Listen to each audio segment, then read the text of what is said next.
அனைவருக்கும் வணக்கம். இந்த பதிவில் வெள்ளிக்கிழமை அன்று இரவு 8 to 9 சுக்கிரஹோரையில் இந்த ஒரு பரிகாரம் செய்து பாருங்கள். வற்றாத செல்வம் உண்டாகும், பொன் பொருள் சேரும், சுகபோக வாழ்வு நமக்கு நிச்சயமாக அமையும். ரொம்ப எளிமையான முறை தான். நம்ம வீட்டில் இருக்கிற கல்லுப்பு பரிகாரம் செய்யலாம். வற்றாத பணம் நமக்கு எப்போதுமே இருக்கும், செல்வ செழிப்புடன் வாழ முடியும். இதற்கு தேவையான 2 முக்கியமான பொருட்கள் என்ன அப்படின்னா, துளசி நமக்கு வேண்டும். இதற்கு கட்டாயமாக துளசியும் பச்சை கற்பூரம் வேண்டும். இந்த 2 முக்கியமாக இருந்தாலே போதும். நீங்கள் இதை எப்படி பண்ணணும் அப்படின்னா, ஒரு சிவப்பு நிற துணி எடுத்துக்கணும். ஏன்னா அந்த துணியில் தான் நமக்கு பணத்தை இருக்கும் தன்மை அதிகமாக இருக்குது. சிவப்பு நிற துணி எடுத்து ஒரு கைப்பிடி அளவு கல் உப்பு அதில் வைக்கணும். கல்லுப்பு வைத்துட்டு அதில் ஒரு கைப்பிடி அளவு துளசி இலை வைக்கணும். 2-3 பச்சை கற்பூரம் துண்டு அதில் வைக்கணும். ₹1 நாணயம் வைக்கணும். 1 டேபிள் ஸ்பூன் போல், அதாவது கொஞ்சம் நிறையவேவும் நம்ம மஞ்சள் தூள் பரப்பிட்டு கொஞ்சம் குங்குமம் அதுக்கு மேலே பரப்பி விட்டுருங்க. இவ்வளோ தான். பரப்பிட்டு இதை கெட்டி வச்சுருங்க. கெட்டிட்டு நீங்கள் என்ன பண்ணணும் அப்படின்னா, மகாலட்சுமி தயார்படம் இருக்குது பார்த்திங்கன்னா, அதற்கு முன்னாடி வைத்து மகாலட்சுமியோட மூல மந்திரத்தை நம்ம சொல்லணும். ஓம் ஸ்ரீம் ஸ்ரீயே நமக அப்படிங்கிற மந்திரத்தை 9 முறை சொல்லிவிட்டு நீங்கள் விளக்கு ஒரு நெய் தீபம் ஏற்றி வைத்துட்டு மகாலட்சுமி தயார் பூஜை செய்வீங்க பார்த்திங்களா. செய்துட்டு 8 to 9 இந்த சுக்கிரஹோரையில் நீங்கள் எடுத்து அதை பணம் வைக்கிற இடத்து பக்கத்தில் வச்சுருங்க. அல்லது நீங்கள் பணப்புழக்கம் அதிகமான இருக்கிற இடத்துல வச்சுருங்க. அல்லது பூஜை அறையில் கூட நீங்கள் வைக்கலாம். இது முக்கியமாக நீங்கள் பணத்தை வைக்கிற இடத்துல வைக்கும்போது உங்களுக்கு பணம் தடையில்லாமல் வற்றாமல் உங்கள் வீட்டுக்கு வந்துகிட்டே இருக்கும்.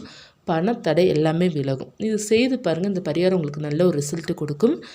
இந்த கல்லுப்பு பரிகாரம் நீங்கள் வெள்ளிக்கிழமை இரவு 8 to 9 செய்துட்டு மறுவாரம் வியாழக்கிழமை தான் இதை நீங்கள் எடுக்கணும்.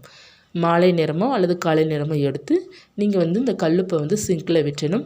துளசி இலையை செடிக்கடியிலே நம்ம போட்டுடலாம். அந்த ₹1 நாணயத்தை சுத்தம் பண்ணிவிட்டு அடுத்த பரிகாரத்துக்கு நீங்கள் பயன்படுத்திக்கோங்க. இந்த மாதிரி செய்து பாருங்கள். உங்கள் வீட்டில் நல்ல ஒரு பண வரவு இருக்கும். சுக்கிர கடாட்சம் பரிபூரணமாக இருக்கும். லக்ஷ்மி கடாட்சமும் உங்களுக்கு பரிபூரணமாக இருக்கும். செல்வம் நிலைத்து இருக்கும். சம்பாதிக்கிற பணம் உங்களை விட்டு வீண் விரயமாக போகாது. ரொம்ப நல்லாயிருக்கும். இந்த பரிகாரம் செய்து பாருங்கள். உடனே உங்களுக்கு நல்ல ஒரு பலன் உங்களுக்கு கிடைக்கும். இதை நீங்கள் எத்தனை வாரம் செய்யலாம்னு கேட்பீங்க. இதை நீங்கள் எத்தனை வாரம் வேணாலும் செய்யலாம். அல்லது 1 வாரம் செய்தாலே உங்களுக்கு நல்ல ஒரு பலன் கிடைக்கும். முடிந்தால் 9 வாரம் செய்யலாம். எந்த ஒரு பரிகாரம் எடுத்தாலும் ஒரு சில பேருக்கு ஒரே வாரத்தில் மிராக்கள் நடக்கும். ஒரு சில பேருக்கு பார்த்தீங்க அப்படின்னா ஒரு 5 வாரம் 6 வாரம் ஆகும். நான் உங்களுக்கு சொல்கின்ற பரிகாரம் நானும் செய்துட்டு தான் இருக்கேன். அதில் ஒரு சிலது எனக்கு ஒரே வாரத்தில் ரிசல்ட்டு கொடுத்ததும் இருக்குது. ஒரு சிலது 5 வாரம் ஆகிட்டு கூட இன்னும் எனக்கு அதில் ரிசல்ட்டு கொடுக்காமையும் இருக்குது. நான் சொல்கிறது உங்களுக்கு செலவு பண்ணுற மாதிரி எந்த பொருளுமே கிடையாது. நம்ம வீட்டில் இருக்கிறத நான் சொல்கிறேன். செய்து பாருங்கள். நம்பிக்கை இருந்தால் செய்து பாருங்கள். ஏன்னா நான் செய்கிறேன். உங்கள்கிட்ட சொல்கிறதுலாம் நானும் செய்துட்டு தான் இருக்கேன். முதல்ல அந்தளவுக்கு நான் பரிகாரம் செய்தது கிடையாது. ஏன்னா எனக்கு அதில் அந்தளவுக்கு கொஞ்சம் நம்பிக்கை இல்லை. பட் எனக்கு ஒரு தடவை நான் ஒரு பரிகாரம் செய்து பார்த்தேன். அது எனக்கு நினச்ச மாதிரி நடந்துச்சு. அப்போ தான் எனக்கு ஒன்று தோணுச்சு, நம்ம நம்பிக்கையோடு செய்யும்போது அந்த நம்பிக்கை தான் அது நடக்க வைக்குது அப்படிங்கிறது எனக்கு தோணுச்சு. அதற்கப்புறம் நிறைய பரிகாரம் நானும் செய்ய ஆரம்பித்தேன். மோஸ்ட்லி கல்லுப்பு, மஞ்சள், இந்த மாதிரி வெந்தயம், எந்த மாதிரி பரிகாரம் சொல்கிற பார்த்திங்கன்னா அது நானும் செய்வேன். ஒரு சிலது நமக்கு நல்ல ஒரு நெறிமுறை ஆற்றலை கொடுக்குது. ஒரு சிலது பார்த்திங்க அப்படின்னா நம்மளுடைய மைண்டை ரிலாக்ஸ் ஆக்கி விட்டுருது. என்ன அதில் ஒரு பவர் இருக்குது அப்படிங்கிறது இப்போ தான் நானும் புரிஞ்சுக்கிறேன். அந்த பரிகாரத்துலேயும் ஒரு பவர் இருக்குது அப்படிங்கிறது. எல்லாமே ஓகே ஆகுதா அப்படின்னா நான் இல்லை. ஒரு சிலது நமக்கு ரிசல்ட்டு கொடுக்குது. அது நமக்கு என்ன தேவையோ அதற்கானது நமக்கு ரிசல்ட்டு கொடுக்குது அப்படிங்கிறது என்னால் புரிய முடியுது. செய்து பாருங்கள். உங்களுக்கு என்ன தேவையோ அதுபடி செய்து பாருங்கள். நம்பிக்கையுடன் செய்து பாருங்கள். வீட்டில் இருக்கிற பொருளை வைத்து மட்டும் செய்து பாருங்கள். மாற்றங்கள் நிச்சயமாக தரும். நம்பிக்கையுடன் வழிபாடு செய்து பாருங்கள். ஒவ்வொரு வழிபாடும் லக்ஷ்மி பூஜை செய்து பாருங்கள். உங்கள் வாழ்க்கையில் முன்னேற்றம் நிச்சயமாக இருக்கும். நல்ல ஒரு பண வரவு இருக்கும்.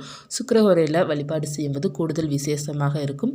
உங்களுக்கு எந்த வழிபாடு செய்ய முடியுதோ அந்த வழிபாடை நம்பிக்கையுடன் செய்யணும். அப்படி செய்யும்போது தான் உங்களுக்கு வெற்றியை கொடுக்கும்.